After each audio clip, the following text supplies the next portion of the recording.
이스라엘 사람들은 전 세계에서 하나님을 가장 먼저 믿은 사람들입니다. 이스라엘 사람들은 하나님의 말씀을 먼저 받은 사람들입니다. 그러면 이스라엘 사람들이 하나님을 가장 잘 믿는 사람들이 되어야 하는데 과연 그럴까요? 성경에 나오는 사도 바울은 이 유대인들을 향해 쓴소리를 합니다. 이 사도 바울이 유대인을 향해서 쓴소리를 한 이유는 무엇이었을까요? 여러 가지 이유가 있습니다. 오늘 그것을 나누려고 합니다. 사도 바울이 유대인을 향해서 했던 쓴소리가 우리에게도 큰 도움이 됩니다. 저는 사도 바울이 유대인에게 한 세 가지 쓴소리, 판단하는 것에 대하여, 인내하는 것에 대하여, 율법에 대해서 이렇게 세 가지를 오늘 여러분과 나누면서 이것이 우리에게 어떤 교훈을 주는지를 말씀드리도록 하겠습니다. 첫 번째, 판단하는 것에 대해서 말씀드리겠습니다.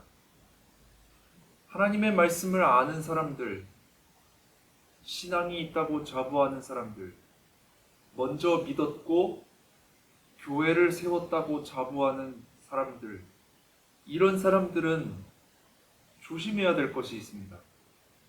그것은 다른 사람을 판단하는 것입니다. 로마서 2장 1절에 이렇게 되어 있습니다. 그러므로 남을 판단하는 사람아, 누구를 막론하고 내가 핑계하지 못할 것은 남을 판단하는 것으로 내가 너를 정죄함이니 판단하는 내가 같은 일을 행함이니라. 하나님을 믿지 않는 사람들은 자신의 잘못을 쉽게 인정합니다. 그러나 교회를 다니는 사람들은 자신의 잘못을 쉽게 인정하지 않고 남 탓을 할 때가 많습니다. 자, 자신의 잘못을 쉽게 인정하는 사람과 자신의 잘못을 쉽게 인정하지 않고 남 탓을 하는 사람, 누가 더 잘못됐습니까? 남 탓을 하는 경우라면 그 사람이 하나님을 먼저 믿은 사람이건 교회를 세운 사람이건 기도를 많이 하는 사람이건 간에 그 사람은 하나님으로부터 큰 질책을 받지 않겠습니까? 종교개혁자 마틴 루터라는 사람이 있습니다. 이 마틴 루터라는 사람은 이렇게 얘기했습니다. 의인은, 그러니까 선한 사람은 남의 잘못을 못 본 채 하고 자신의 잘못을 살피는 반면 악인들은 자신의 잘못을 못 본 채 하고 남들의 잘못을 살핀다. 이렇게 이야기합니다. 우리의 모습은 어떻습니까? 또 의인들은 남들의 좋은 점을 보려고 하고 자신의 좋은 점은 아무것도 아닌 것으로 치부하는 반면 악인들은 남들의 좋은 점을 보지 않으려고 합니다. 사도 바울은 유대인을 비판하는 자세를 취하였습니다. 왜냐하면 당시 유대인들은 자신들이 하나님을 먼저 믿었고 자신들이 하나님의 말씀을 받은 그런 선민이라는 자부심을 가지고 있었기 때문에 자기 자신이 비판받는 것은 못 견뎌하고 다른 사람을 비판하는 데는 능숙했습니다. 그래서는 안 된다는 것이죠. 우리가 살고 있는 지금 이 시대 이곳에는 이스라엘 사람 찾아보기 힘들지만 다른 사람을 쉽게 판단하고 자기 자신의 잘못을 인정하지 않는 그 사람이 바로 예수님이 비판하신 바리새인, 유대인일 수 있다는 것입니다. 사도 바울은 이런 사람이 벌을 받게 될 것이라고 말합니다. 잠언 26장 12절에 보면 이렇게 나와 있습니다. 내가 스스로 지혜롭게 여기는 자를 보느냐? 그보다 미련한 자에게 오히려 희망이 있느니라. 여기서 미련한 자는 진짜 미련한 자가 아닙니다. 여기서 미련한 자는 스스로를 미련하게 여기고 나보다 남을 낮게 여기는 사람을 말합니다. 남을 판단하는 사람은 벌을 받지만 나보다 남을 낮게, 시옷 받침입니다. 낮게 여기는 사람은 복이 있을 것입니다. 우리는 또한 악인이 고통을 받을 때 그것을 당연하게 여기지 말아야 합니다. 오히려 두려워해야 합니다. 왜냐하면 예수님께서 이렇게 말씀하셨거든요. 누가복음 13장 4절에서 5절 말씀입니다. 또 실로암에서 망대가 무너져 치어 죽은 18사람이 예루살렘에 거한 다른 모든 사람보다 죄가 더 있는 줄 아느냐? 너희에게 이르노니 아니라 너희도 만일 회개하지 않으면 다 이와 같이 망하리라. 우리는 악인의 멸망을 보면서 나도 저렇게 될 수 있겠구나. 다음은 내 차례가 될지도 모르겠구나 생각하며 두려움을 가져야 합니다.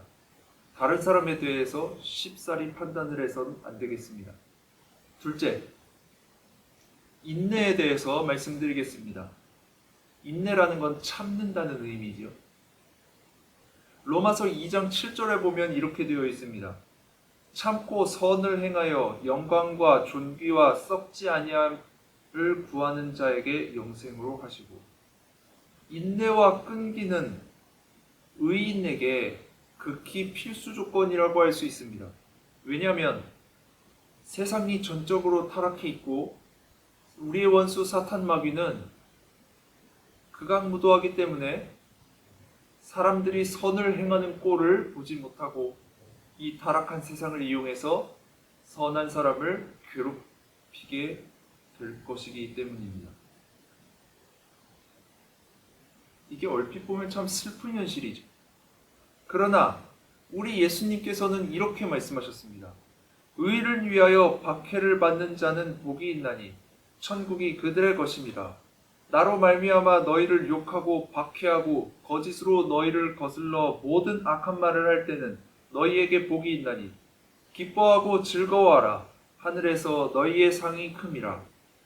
너희 전에 있던 선지자들도 이같이 박해하였느니라. 마태복음 5장 10절에서 12절 말씀입니다. 그러니까 선을 행하다가 고난을 받는 것이 더 좋은 일이라는 것이지요. 우리 늘푸른 교회 입구에는 공주시 기독교 연합회에서 인증한 인증패가 붙어 있습니다. 요즘 하도 이단 사이비 교회가 많다 보니까 이 공주시 기독교 연합회에서 이 건전한 교회들, 문제가 없는 교회들의 인증패를 줘서 붙이게 했습니다. 그러니까 그 패가 붙어 있는 교회는 안심하고 가도 되는 그런 교회인 거죠.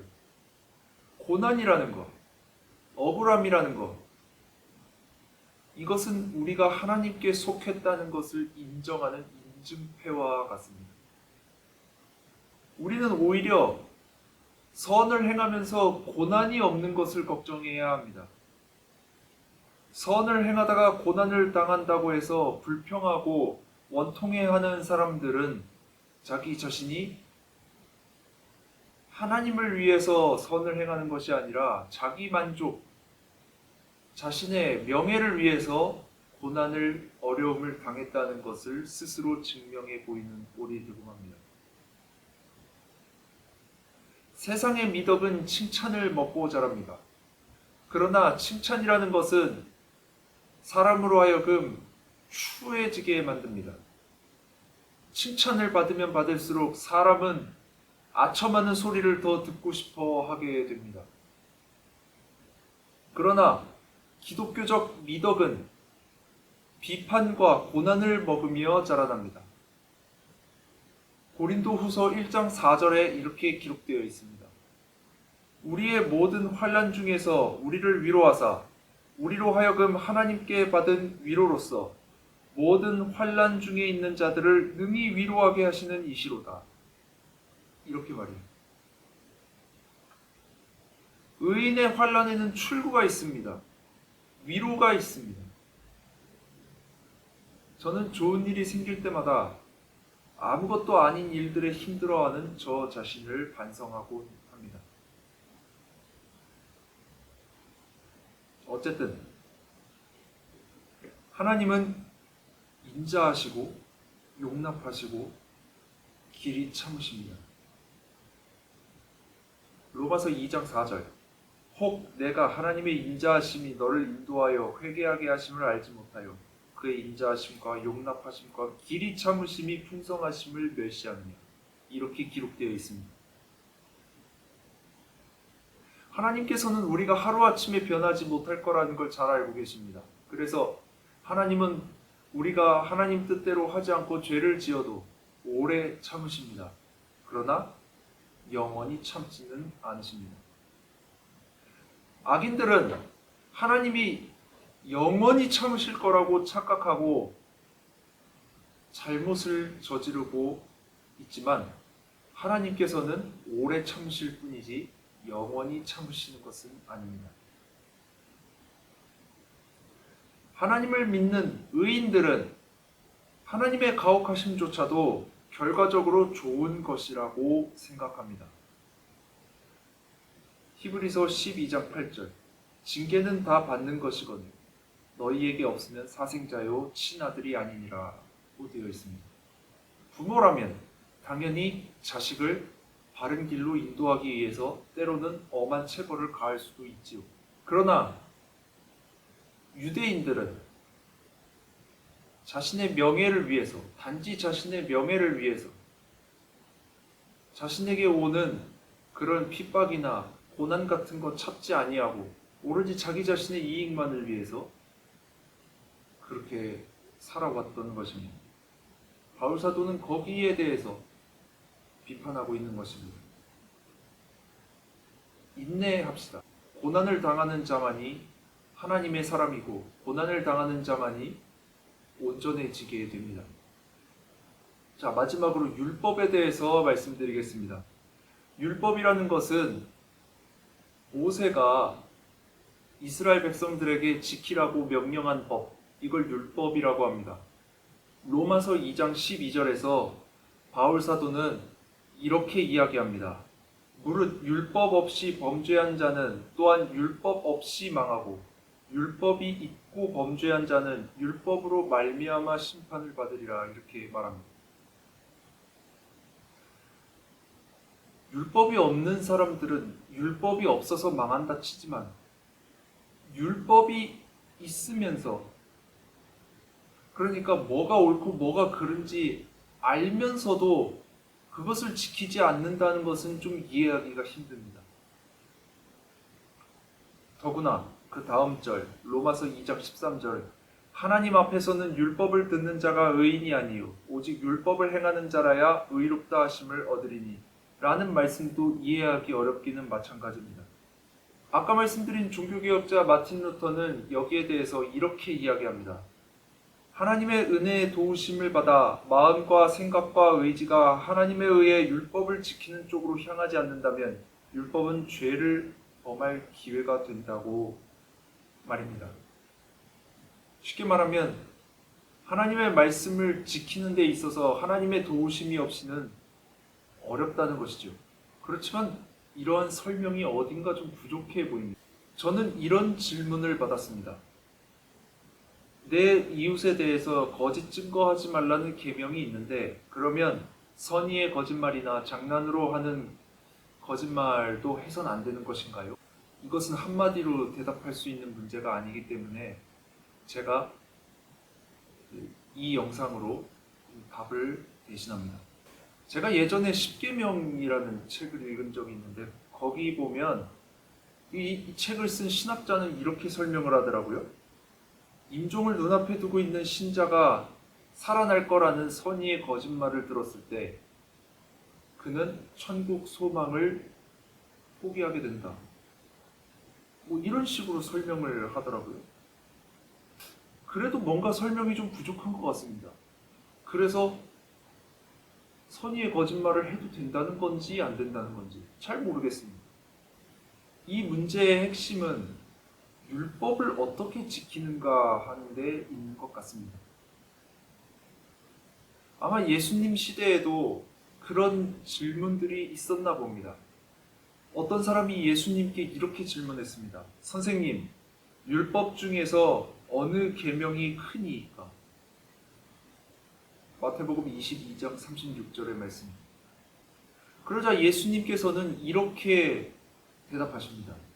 예수께서 이르시되 내 마음을 다하고 목숨을 다하고 뜻을 다하여 주 너의 하나님을 사랑하라 하셨으니 이것이 크고 첫째 되는 계명이요 둘째도 그와 같으니 내 이웃을 내 자신같이 사랑하라 하셨으니 이 두 계명이 온 율법과 선지자의 강령이니라. 마태복음 22장 37절에서 40절 말씀입니다. 모든 율법은 하나님 사랑, 이웃 사랑에 귀결되는 것입니다. 그러니까 10계명 제9계명 내 이웃에게 거짓 증거하지 말라라는 이 계명은 이웃을 해칠 목적으로 거짓말을 하지 말라는 의미입니다. 아우구스티누스라는 사람이 있습니다. 그 사람은 이렇게 얘기했습니다.